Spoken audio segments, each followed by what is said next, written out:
So hello everyone, I am Vinod Singh and welcome to the current exam. So आज की class में हम 30 जुलाई का द हिंदू एडिटोरियल का इम्पॉर्टेंट वोकैब्स कवर करने वाले हैं। तो एपिसोड नंबर 40 में आप सभी का स्वागत है। तो चलिए बढ़ाते हैं एक कदम वर्दी की ओर। सो लास्ट क्लास का रिवीजन करते हैं पहले। तो मियांडर हमने किया था। मियांडर होता है ना, जो नदियाँ जो घुमावदार मोड़ में चलती हैं उनको हम मियांडरिंग भी कहते हैं। तो घुमावदार रास्ते या बिना किसी निश्चित दिशा के भटकना, ठीक है। पोलेमिक मतलब क्या होता है? कठोर आलोचना। तीव्र विवाद या मतलब किसी विवादास्पद मुद्दे पर तर्क या वितर्क करना, ठीक है। डीम मतलब क्या होता है? मतलब अपने मन में ही सोच लेना, मान लेना, समझ लेना या सोचना। बिहेस्ट क्या होता है? जब कोई अपर अधिकारी, जब आपसे ऊपर का अधिकारी आपको आदेश करता है, आग्रह या किसी अधिकारी व्यक्ति की आज्ञा, ठीक है। तो इसका मतलब होता है बिहेस्ट। सल्फेट मतलब क्या होता है? आदि, किसी भी चीज़ की अधिकता हो, किसी चीज़ की या किसी खाने वगैरह में ज़्यादा प्रयोग करते हैं इसका।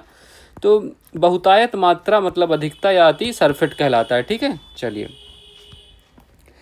सो वर्ड नंबर 1 देखिए, फिलिप। फिलिप का क्या मतलब होता है? फिलिप का प्रयोग हम sir as a noun and verb.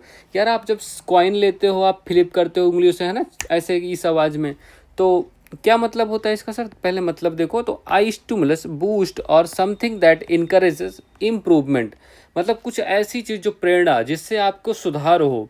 उंगली से झटका जो आपको मतलब आइडिया स्ट्रक करे, या प्रेरित करना या प्रोत्साहन देना किसी को, फिलिप कहलाता है, ठीक है। तो एग्जाम्पल्स देखिए, he gave the marble a quick fillip with his finger. मतलब उसने अपनी उंगली से कंचे को एक तेज झटका दिया। तो ये इसका मतलब भी फ्लिप होता है, जैसे आप उंगली से झटका देना, ठीक है।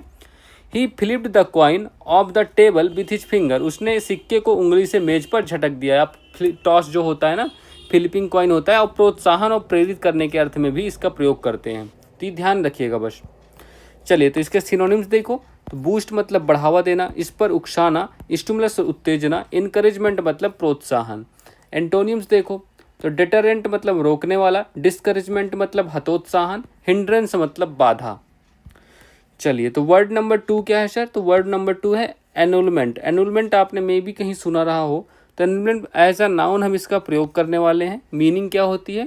तो मीनिंग देखिए, annulment refers to the official cancellation, ठीक है, और invalidation of a law, contract, decision और marriage as if it never existed. मतलब देखो, कुछ ऐसी चीज़ें, मतलब किसी भी चीज़ को निरस्त कर देना, रद्द कर देना। जैसे विवाह, मेनली विवाह हो गया या कोई कानून हो गया, है ना। इमेज में देख के समझ सकते हो, आजकल विवाह ही टारगेट पे है, बहुत ट्रेंड में चल रहा है तलाक वगैरह।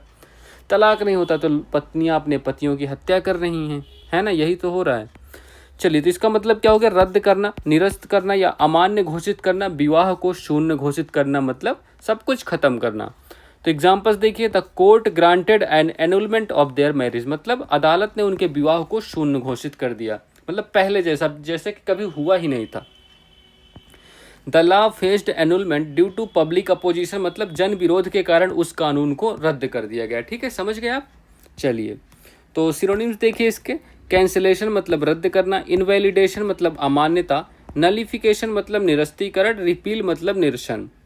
एंटोनियम्स देखो भाई।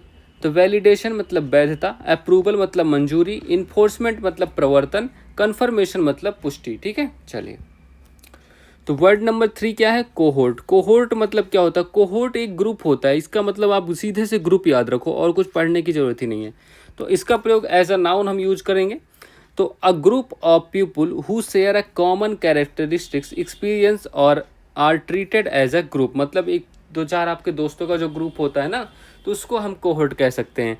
तो हिंदी मीनिंग देखो, तो समूह, झुंड या साथी या सहकर्मी हो गया, साथ देने वाला व्यक्ति या सहयोगी जो भी होगा। तो मतलब इन सब का जो ग्रुप है, इसको हम कहेंगे कोहोर्ट या ग्रुप कहेंगे। The study followed a cohort of 500 children over 10 years. मतलब यह अध्ययन 10 वर्षों तक 500 बच्चों के समूह पर किया गया है, ठीक है।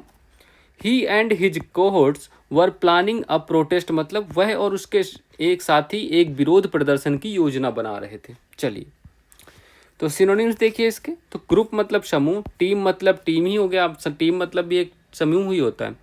कंपेनियन मतलब साथी हो गया, एसोसिएट सहकर्मी, एले मतलब मित्र या सहयोगी। एंटोनिम्स देखो इसके। तो इंडिविजुअल मतलब व्यक्ति हो गया, अपोनेंट विरोधी हो गया, राइवल मतलब प्रतिद्वंदी, इनमी मतलब दुश्मन, ठीक है। चलिए, तो वर्ड नंबर 4 देखिए, स्क्रैम्बल। स्क्रैम्बल आपने कभी सुना है? तो स्क्रैम्बल का प्रयोग हम वर्ब के रूप में भी कर सकते हैं और नाउन के रूप में भी कर सकते हैं। स्क्रैम्बलिंग होते कि जो अफरा तफरी जो मच जाती है ना, भगदड़ वगैरह कह सकते हो तुम लोग। तो देखो इसका क्या मतलब हो, टू स्ट्रगल और कम्पीट फ्रैक्शनली और समथिंग, ठीक है, मतलब जल्दी जल्दी किसी से आगे निकलने के लिए, जैसे ये लोग खाना खा रहे हैं तो मतलब मैं ज़्यादा खा लूँ इस चक्कर में अफरा तफरी मचा देना, ठीक है। अब to mix things up in a messy और कन्फ्यूज, मतलब इतना जल्दीबाजी करना कि चीज़ें गड़बड़ हो जाएं। तो अफरा तफरी, होड़ लगाना, जल्दी जल्दी काम करना या झपट्टा मारना, ठीक है। तो इसका मतलब होता है scramble.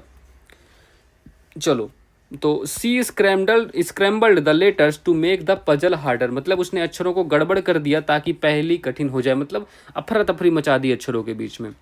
I made scrambled eggs for breakfast, मतलब मैंने नाश्ते में अंडे फेंट कर तले, मतलब अंडे को जो तलना होता है, आमलेट बनाना होता है, या भुर्जी कहते हो जो आप कभी, तो उसको भी हम स्क्रैम्बल्ड कह सकते हैं, ठीक है, स्क्रैम्बल्ड एग के नाम से जानते हैं।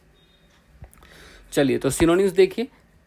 क्लैम्बर मतलब हाथ पैर से चढ़ना, रश मतलब दौड़ना या जल्दी करना, हस्टल मतलब हड़बड़ी करना, मिक्सअप गड़बड़ करना, स्ट्रगल संघर्ष करना।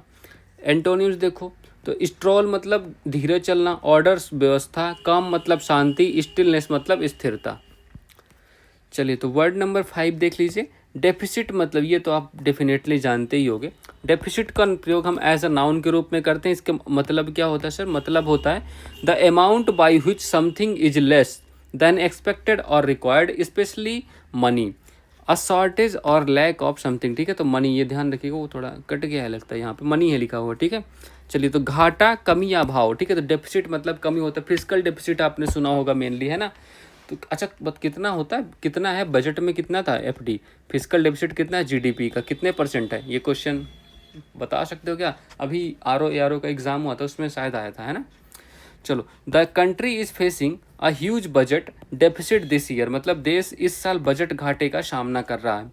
There is a deficit of trust between the two parties, दोनों पक्षों के बीच विश्वास की कमी है, क्योंकि घाटा, कमी, इसका मतलब होता है डेफिसिट। चलिए, सिनोनिम्स देखिए, तो शॉर्टेज मतलब कमी हो गई, लॉस मतलब हानि हो गई, डिफिशियंसी अभाव हो गया, लैक मतलब कमी हो गई, गैप मतलब अंतर हो गया, ठीक है।